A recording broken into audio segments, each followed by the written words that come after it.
উন্নতির পাশাপাশি অন্যান্য উপকারের পাশাপাশি সালাহ থেকে আমরা পাই বিভিন্ন শারীরিক উপকারিতা।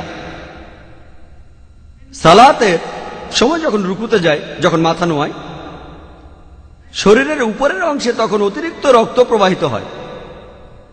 মেরুদণ্ড তখন হয়ে যায় নমনীয়। মেরুদণ্ডের বিভিন্ন নার্ভ শক্তিশালী হয়। মেরুদণ্ড বা পিঠের ব্যথা দূর হয়ে যায়। এতে করে দূর হয় পেট ফাঁপা জাতীয় সমস্যাগুলো। এরপরে যখন উঠে দাঁড়াই, অর্থাৎ রুকুর পরে যখন উঠে দাঁড়াই, শরীরের উপরের অংশে যেটুকু রক্ত প্রবেশ করেছে সেটার প্রবাহ তখন স্বাভাবিক হয়, শরীরও তখন রিল্যাক্সড হয়। যখন আমরা সেজদা দেই তখন আমাদের কপাল মাটিতে ঠেকাই। এটা হলো সালাতের সবচেয়ে শ্রেষ্ঠ অংশ। এটা হলো সালাতের সবচেয়ে গুরুত্বপূর্ণ অংশ। প্রত্যেক দিন মানুষের শরীর তার চারপাশের বিভিন্ন ইলেকট্রোস্ট্যাটিক চার্জের সংস্পর্শে আসে।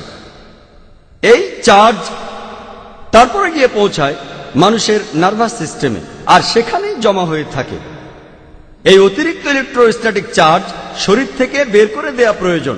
তা না হলে আপনার মাথা ব্যথা করবে, পিঠে ব্যথা করবে, মাংসপেশিতে টান পড়বে।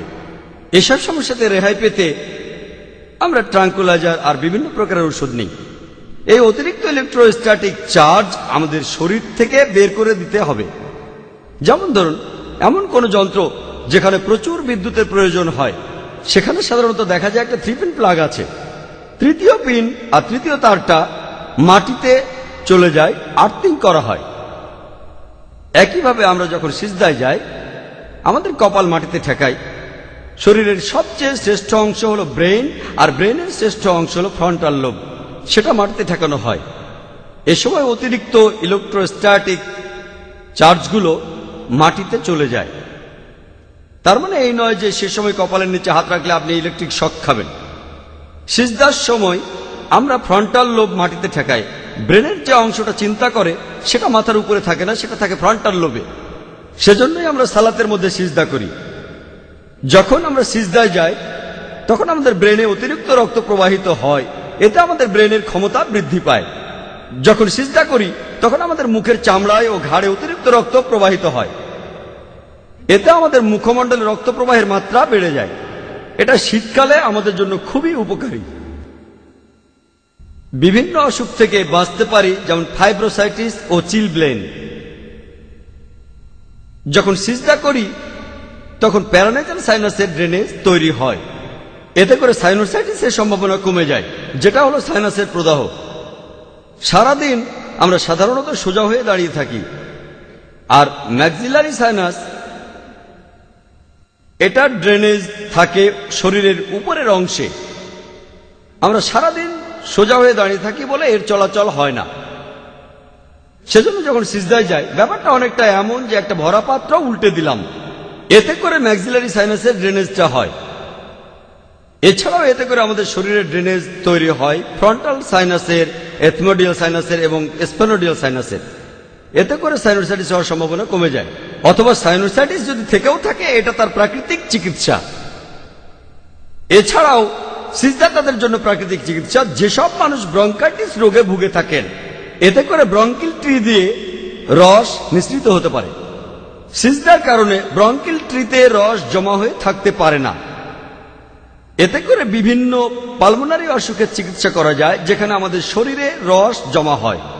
আমাদের শরীরে রস ছাড়াও ধুলাবালি আর রোগ জীবাণু জমা হতে পারে। সিজদার মাধ্যমে এইসব অসুখেই উপকার পাওয়া যায়।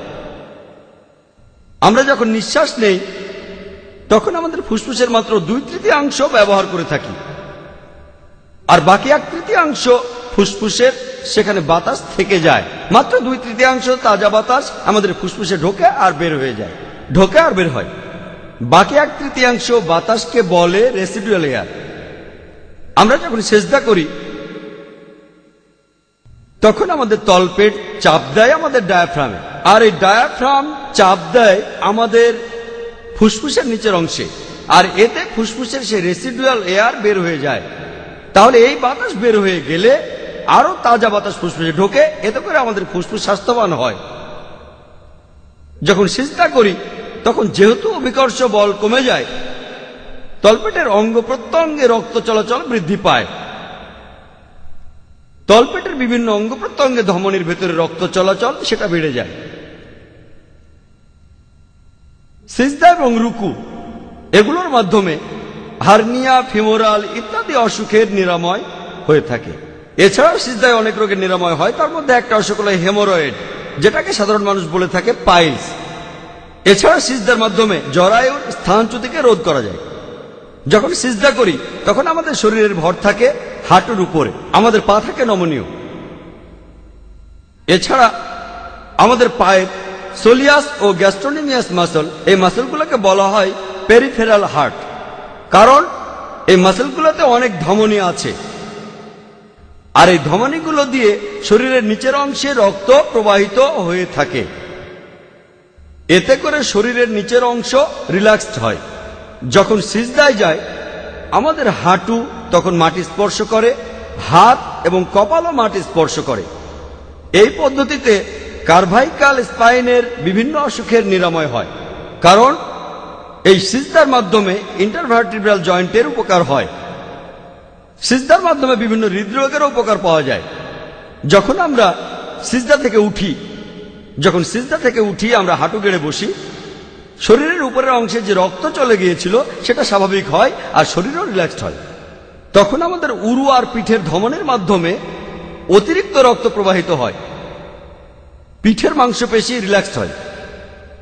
সিজদার মাধ্যমে আমরা উপকার পাব কোষ্ঠকাঠিন্য আর বদহজমে।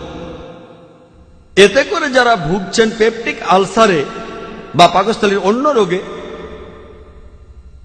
তারাও উপকার পাবেন। যখন আমরা বসা থেকে উঠে দাঁড়াই, যখন আমরা সিজদা থেকে উঠে দাঁড়াই আমাদের শরীরের ভর থাকে তখন আমাদের পায়ের বলের উপরে।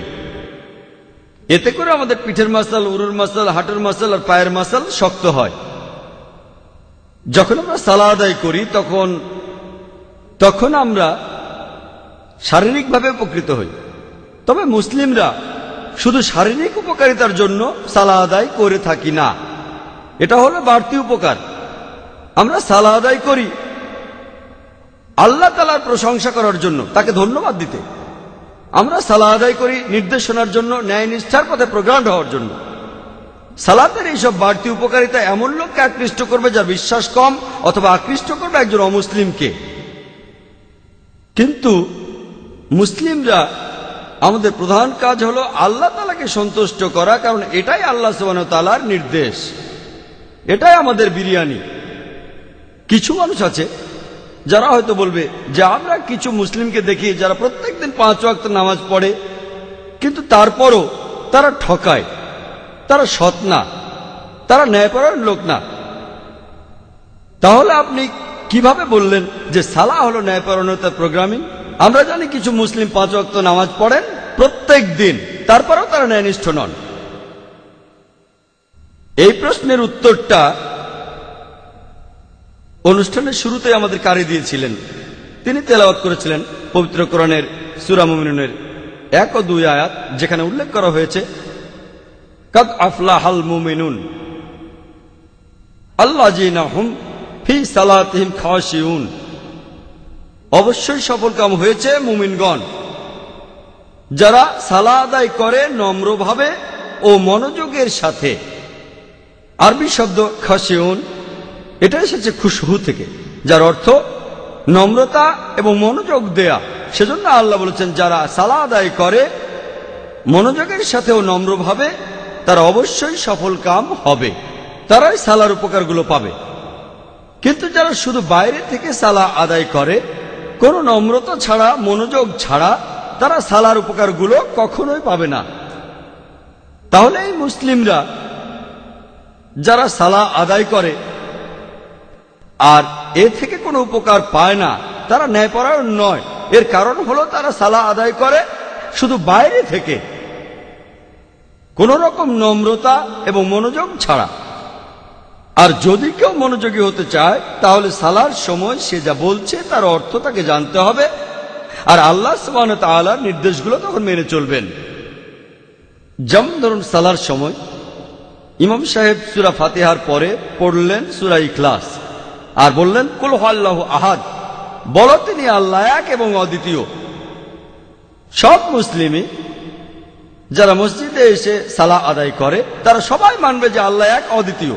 কেউ এই কথা বলবে না যে আল্লাহ আসলে এক নয়। আল্লাহ এখানে ইমামকে নির্দেশনা দিচ্ছেন, ইমাম এখানে যা করছেন তিনি মুসলিমদের কাছে আল্লাহ সুবহানাহু ওয়া তাআলার বাণী পৌঁছে দিচ্ছেন আর বলছেন কুল হুয়াল্লাহু আহাদ, বলো তিনি আল্লাহ এক এবং অদ্বিতীয়। এই কথাটা তাদের কাছে বলো যারা আল্লাহ সুবহানাহু ওয়া তাআলাকে বিশ্বাস করে না, যারা একমাত্র আল্লাহকে বিশ্বাস করে না, তাদেরকে গিয়ে বলো যে বলো তিনি আল্লাহ এক এবং অদ্বিতীয়। অনেক মুসলিম নামাজ পড়ে, কিন্তু যখনই তারা তাদের নামাজ শেষ করে তারা নামাজের সময় যে কথাগুলো বলেছিল তার কোনো প্রভাব তাদের